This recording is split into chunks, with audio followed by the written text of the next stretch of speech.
What's up? Welcome back to another Foxy Games UK news video. This one is going to be quite simple. Two news articles today from PlayStationLifestyle.net. Go check out the video links for a description. You can check out the articles yourself. Now, the first article refers to the resurgence of portables. Sony is looking or considering, or perhaps R&Ding as we speak, a new PlayStation portable device that doesn't solely rely on cloud or remote streaming as you have with the PlayStation Portal. Second article is the ex-PlayStation boss Jim Ryan's thoughts on the two-tier system that Microsoft chose when it released the Xbox Series S alongside Xbox Series X. But first, let's get into this article.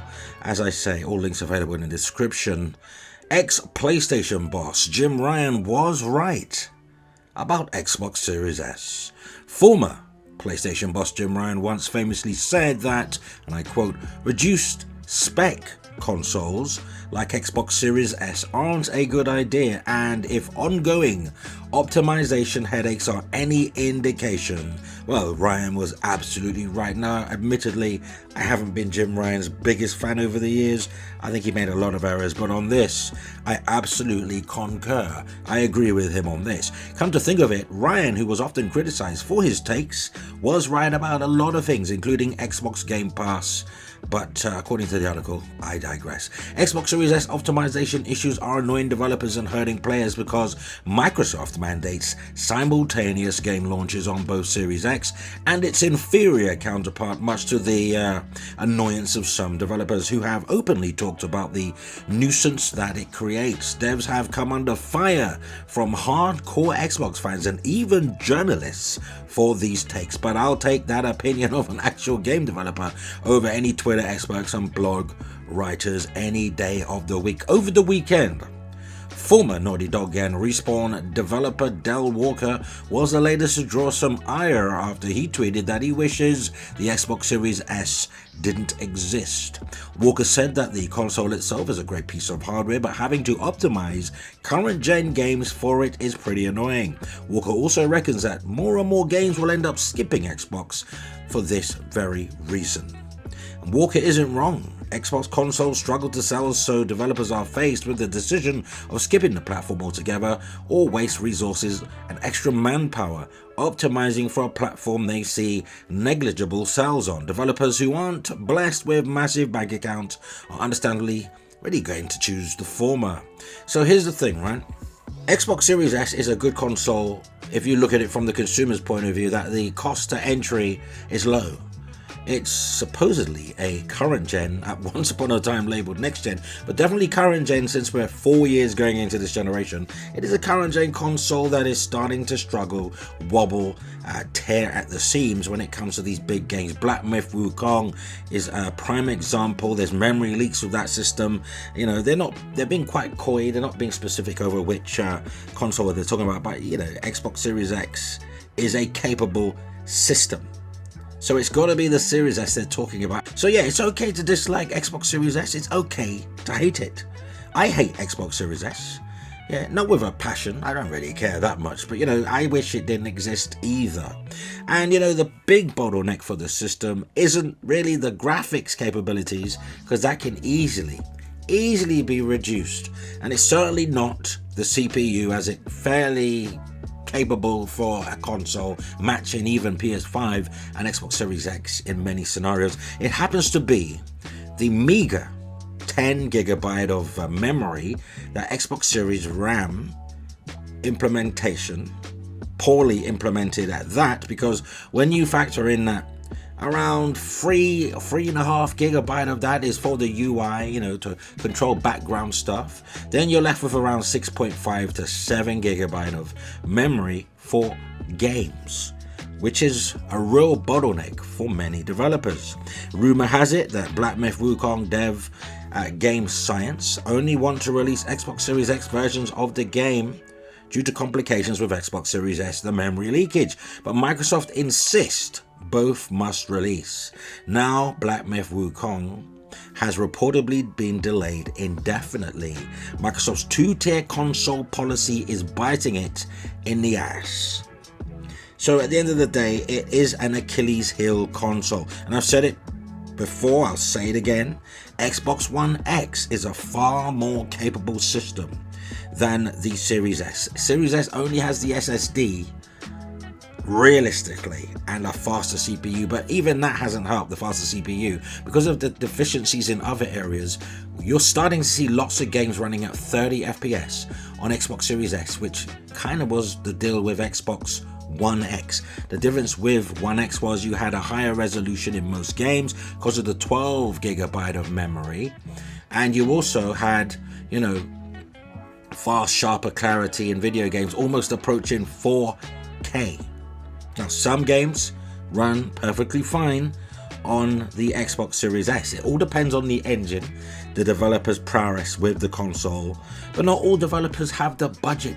They don't have the budget to waste time missing deadlines on the Xbox Series S. That is the crux of the matter. And if we go back to the article, it is absolutely confirmed that Xbox consoles do struggle to sell. Hell, even a major studio like Larian ended up delaying Baldur's Gate 3 on the Xbox Series X and S. Now, I believe they could have easily have released Xbox Series X version, but Microsoft do not allow that. They have to release simultaneously, which held up, obviously, by the Xbox Series S. So everybody suffers because Microsoft made a foolish decision of releasing a console, entry-level console, that's basic as bone basic, basically. So finances might not even be the sole consideration. Its developers are increasingly unhappy with the Xbox Series X and happy to ship on PS5 and delay their games on Xbox consoles in general, not just the S, for reasons of Microsoft's policies. Look no further than Black Myth Wukong, as previously mentioned. Look at Final Fantasy XVI's PS5 console exclusivity, which is almost up. The game only releasing on PC for now. There's no prizes in guessing what that situation might be. So here's the thing. Creating a special low-priced, reduced-spec console is something that has not had great results in the past, said Jim Ryan. He went on to say, we've considered that option and seen other executives who have attempted this discover how problematic it is. As stated, Ryan was right. Microsoft hamstrung Xbox with Series S and its restrictive mandates. What do you think in the comments? Agree? Disagree? It's kind of hard, isn't it, when you got the cold light of day staring in your face. Moving on to our second PlayStation Lifestyle.net article. There is a chance that a PlayStation handheld, a natively played PlayStation handheld, may be under consideration by Sony after PlayStation Portal's success, which took Sony by surprise because they didn't think there was a big market in PlayStation handhelds. Now, a known insider has said that Sony is paying close attention to the handheld market following PlayStation Portal's unexpected and unprecedented success. Although it's merely a PS5 remote player as opposed to a VITA PSP-esque handheld, the portable has consistently sold well, surprising even Sony itself. And it's probably also looking at Microsoft with its rumors of an Xbox handheld and all of these other handhelds, these PC-centric, Steam Deck and everything else, and plus Nintendo's had great success. So it's no wonder there's definitely a market for handhelds. So a report comes from the trusty Tom Henderson, who claims to have spoken to a number of folks in the industry about the handheld market at Gamescom 2024, while he didn't specify who he had spoken to. Henderson said that interesting hardware discussions took place about the handheld market and advised his followers on X to start saving up, as he believes that a new and improved handheld isn't too far off. Interestingly, Microsoft is also rumored to be delving into the handheld market, according to numerous reputable insiders. But what about Sony? Well, according to Henderson, the PlayStation Portal's massive success has resulted in the company paying very close attention to the current handheld market. Now, this is all rumor and conjecture. We don't even know who Henderson spoke to. This could be a bunch of chaps, ladies, gentlemen, having a discussion, industry types just having a discussion, journalists, media heads having a discussion. Nothing to do with any plans that Sony may have afoot. But then on the flip side, Maybe they know something we don't, because rumors of a new PlayStation handheld has been swirling around for a while, with one insider claiming as recently as May 2024 that a PlayStation Portable / VITA-esque system is coming, and it will apparently be capable of running PlayStation 4 games. While we can't comment on the authenticity of those reports, it does sound like the handheld market is about to get a lot more competitive. But do you just want to play PS4 games though, really, on a handheld? Maybe they should have it remotely playing PS5 games or streaming them and playing PS4 games natively. That would be a good one, because if all it did was play PS4 games, then you'd have to rock two handhelds. You'd have to continue with your PlayStation Portable, and you'd be probably buying this new handheld that plays PS4 games, and you probably don't have the pocket room or bag room to be lugging around two portable handhelds. They're not exactly the smallest.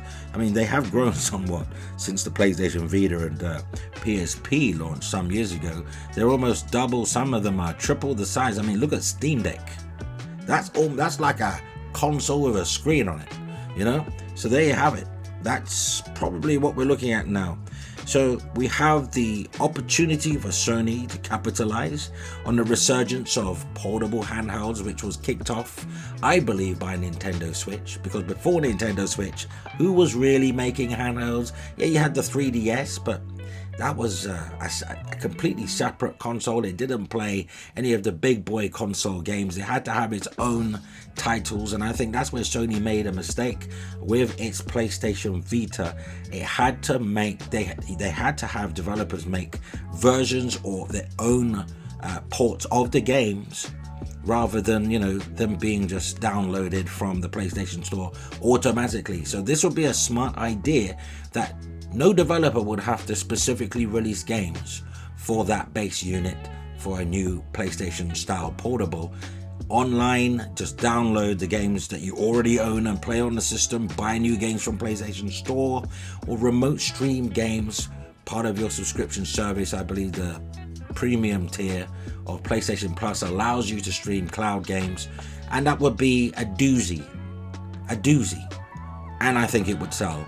No one had a problem paying for Portal, and all it does is remote play. How much would such a handheld cost though? $299? $199? I mean, if it's playing PlayStation 4 games natively, I would expect it to cost at least a minimum of $249.99, around 250 UK pounds. But taking into consideration inflation, cost of parts and everything else, it could even be $299. Would you be willing to pay more than PlayStation Portable if it played PS4 games natively? I'm sure you would. Sound off in the comments, let me know. And if you like this sort of thing, like, subscribe, hit notification, and until the next video, which will be tomorrow, play games, not corporations.